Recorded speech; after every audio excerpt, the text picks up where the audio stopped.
Hi, Mr. Energy. You got too much energy for this cage, don't you? I'll tell you what. Let me in there. Hold on. Let me in. But it quickly becomes clear. Underneath that intense exterior lies a loving puppy simply yearning for attention. Okay. All right, I'll tell you what. We'll do more of this at the ranch. Come on. Though Murphy's overpowering moxie could scare off some potential owners, Lindsay and her 6-year-old Chinook mix, Abigail, are specifically looking for a big personality to fill an equally large void in their lives. Oliver was a terrier-hound mix, and he was Abigail's best friend in the whole world. And from the moment they met, they were inseparable.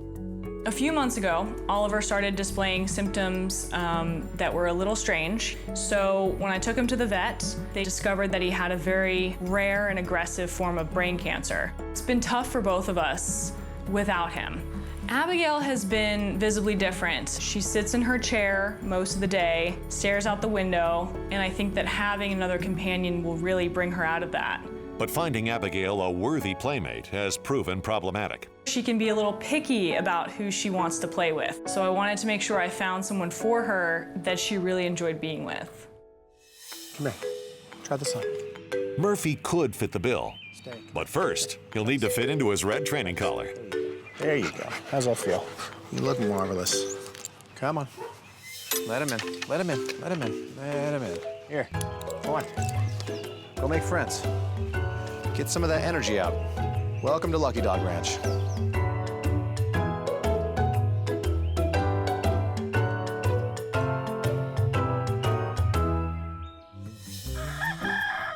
Come on. There you go. Stairs. Today I'll be doing my assessment of Murphy and his knowledge of the 7 common commands. Sit, stay, down, come, off, heel, and no. The first thing I notice about Murphy as I'm walking him down to the training yard is he has a lot of power. Go on. No, you're a jumper. All right. Murphy right now, he's like an adolescent kid. He's young, he's big, he's cocky. Go on. So I can already see that training him is gonna be a little bit difficult. Show me what you know. Can you sit? Do you sit? Can you sit? You have not a clue what I'm saying. How about a stay? One command at a time, I started assessing Murphy, and I quickly realized that this dog had absolutely zero training. No? What am I speaking? Foreign language, right? And on top of it all, he had zero control. Do you heel? Whoa, easy. Okay, I will take that as a no heel, okay. The entire assessment became one big tug-of-war game.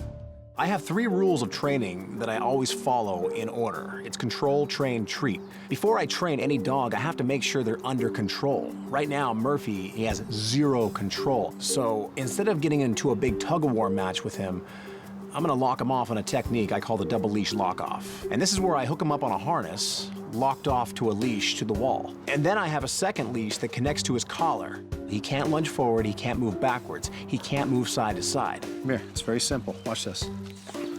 You focus on me and calm down, you get it. Suddenly, he calms down for 1 second. And guess what? I reward him. Good, see? Just calm down. The more calm he is, the more rewards he gets. There you go. Good, see? Nice and calm. There you go. Is that so hard? Today, Murphy learned the most powerful lesson he'll ever learn in his life. Tomorrow, we start training for real. Try it again, you ready? Give me a sit. Just follow it. On his first day at Lucky Dog Ranch, 10-month-old Murphy learned the value of control. That's a sit. A lesson he's been applying to his common command training. Give me a down. It's a lot easier when you go down. Good, that's a down. Perfect. But as Murphy's law states, anything that can go wrong will. Give me a stay. And it isn't long before this young student scraps his training in favor of playtime. He's a young dog, so he's more interested in running around and playing with toys. So keeping him focused is definitely going to be my biggest challenge. While Brandon regroups, he takes the time to schedule a home visit with Lindsay. Hello there. I'm assuming you're Abigail. Huh? Is that your name? I heard all about you. Come on. Let's go talk to your mom. Lead the way. That was Abigail who greeted me at the front gate. It was, yeah. What's she like? She's great. She's a therapy dog. She's very sweet, But lately she's been a little sad since the passing of Oliver. Abigail and Oliver were head over heels in love, and Abigail just hasn't quite been back to her normal, energetic, happy self since his passing. She thrived so much having Oliver around, and seeing the difference now is just astonishing. So I think she'll really enjoy having another playmate. I think the perfect dog for her will be one that's, you know, energetic, fun, loves to play, has a great energy. The dog I'm thinking of for you, his name's Murphy. It sounds like he's everything you want. But my only concern when I bring another dog into a house that has another dog, I want to make sure they get along. Abigail has had some issues in the past. She doesn't necessarily get along with every dog she meets. What happened? She's had some scuffles with dogs in the past. This is very common with a lot of dogs. Sometimes a dog that will get along with one dog might not get along with another dog. It's all personality. At this point, I'm still getting to know Murphy myself. There's still a lot of training to be done. And the final step in the process would be to get you and Abigail out to the ranch and answer the big question, do they get along? So we finished talking and then we took a look around the property. Here's the dog door. So this is the backyard. The backyard is huge. This is gonna be the perfect place for Murphy. Thank you. All right. But before Murphy moves on to greener pastures, he'll first need to prove himself in the Lucky Dog training yard. Until Murphy is fully under control and fully trained, this dog's not going anywhere. Murphy, come here. 10-month-old Murphy may be close to 80 pounds, but he's still a puppy at heart. And that's making progress in the common commands tricky. For the past few days, I've been training Murphy, and it's safe to say I've been striking out. Murphy. Every time I'm trying to train him, he's always breaking his command and he jumps into play mode, grabs a toy, and does not listen to a word I say. Murphy, come here. This is where I got the idea to change tactics. No, we're not playing. We're training. Hold on, hold on. So I decided to eliminate treats altogether and train him strictly for toys because that's obviously all he wants. So I brought out a pile of toys provided by our sponsor PetMate. See these? Which one you like? How about this? You like that? You gonna try to fit them all in your mouth? There, how about that one? I was letting Murphy pick the toy, not myself. He was gonna tell me which one he liked the most. You gotta pick one, sorry. And ultimately, he picked the Chuck It Kick Fetch. You want that? I know you do. Now I have my secret weapon. New strategy. Now I have something he really wants, but the only way he's gonna get it is if he listens to every single word I say. Stay. You do what I say, you get it. Trust me. Nope. Nope, come here. It's not gonna get it. Get up there. Sit. Head it down. Game has changed, my friend. As he lies back down, I notice he relaxes. At that point, I take the ball, I throw it across the barn, and say the words, okay. Okay, get it. Good, good. There you go. There you go. Down, good. Stay. Because he did so well with the down command for 2 minutes, Okay, good. now he gets 2 minutes of playtime. Come on, play. Go crazy. This right here will be the game with him. As long as he listens to everything I say, he'll get rewarded with play. But he has to earn it. Having navigated one barrier in his training, it's time to break through another.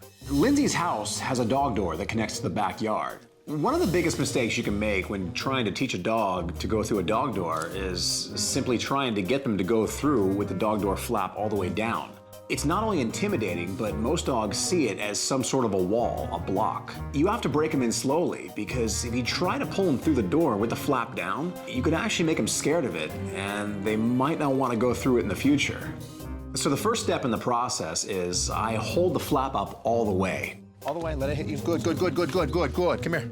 And as he gets through, I simply reward him. From there, I drop the flap a little more each time until eventually the flap is all the way down. Come on, all the way out, all the way out. Good, good, good, good, good. All the way. All the way out, good, good, good, good, good. All the way out. Come on, all the way out, all the way out. Good, good. There you go. Here. Good boy. Murphy is a quintessential kid. He loves his toys. Give me a down. Down, good.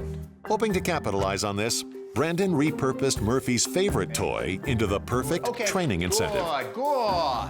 At this point, Murphy is fully trained, but there's still one unanswered question. Will he get along with Abigail? And based on Abigail's picky sensibilities, there's no certainty that Murphy will make the cut. Abigail has had some issues in the past.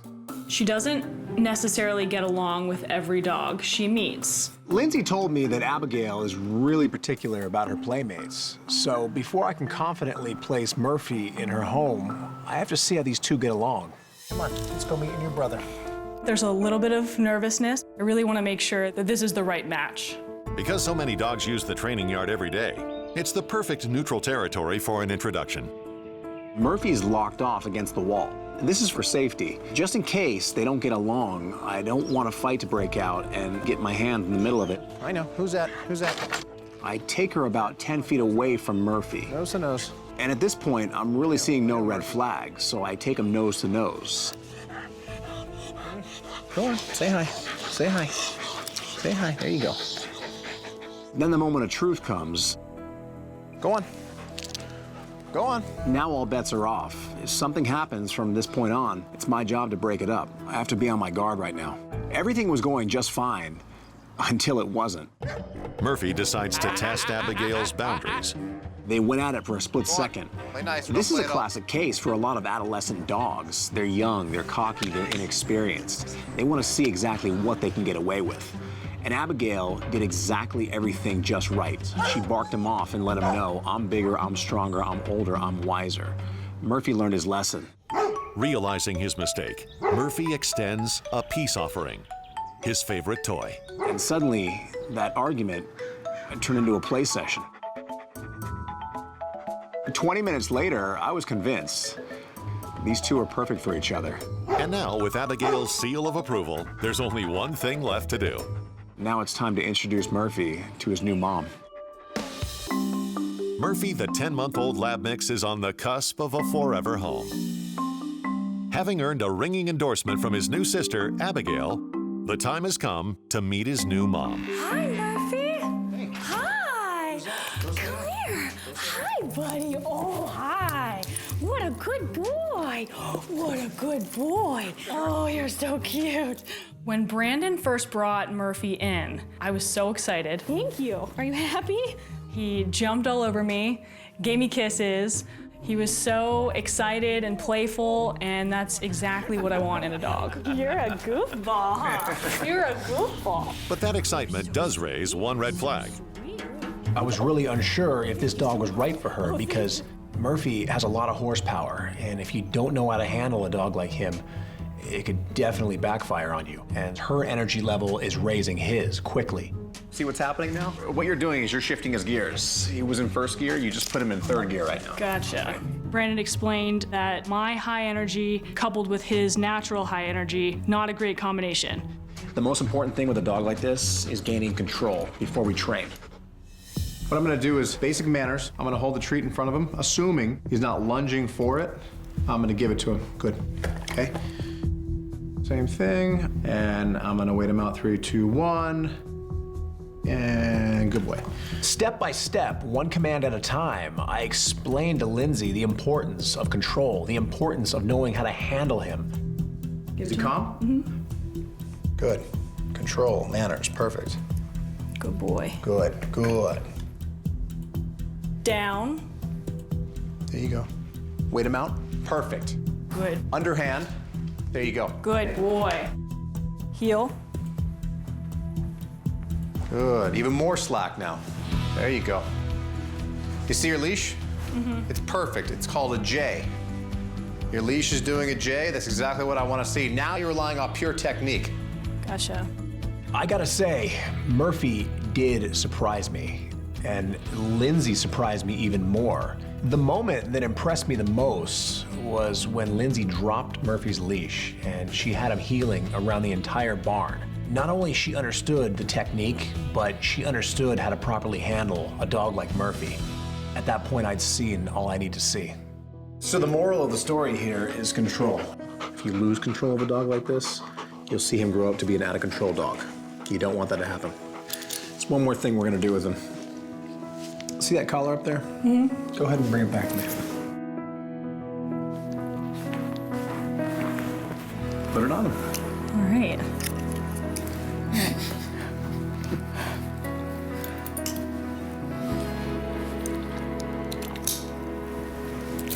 He's all yours. Yay, thank you. All right, Murphy, come on, buddy. Come on. Good boy. Having Murphy added to our family will really enrich not only Abigail's life, but mine too. Murphy was a classic case of a dog that was constantly getting overlooked because of his lack of training and his complete lack of control. It just goes to show you that with a little training and a lot of persistence, all dogs are trainable. From hopeless to a home, that's my mission. One dog at a time.